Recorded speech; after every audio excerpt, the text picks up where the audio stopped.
Di ka mukhaon na nino. Dato, manggod ka. Wow. So kato mga minyo uno diha nya di pa kabalo magluto. This is your chance to learn. Ay na lang maminyo mo kabalo mo muluto og kanang ginisang bulad.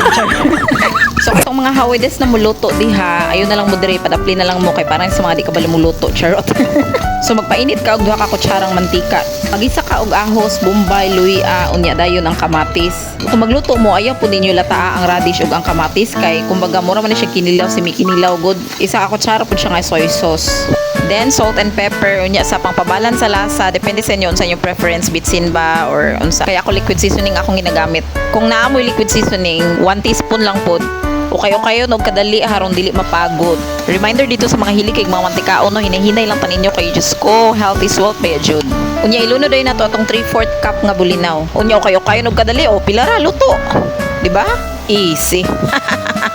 Char. Og finally naluto ra jud. Guys, nakikita nyo ba ang nakikita ko? Mora niyang sulbad. Makapakaon na jud mukbana. Char. Bitaw, thank you for watching guys. Bye.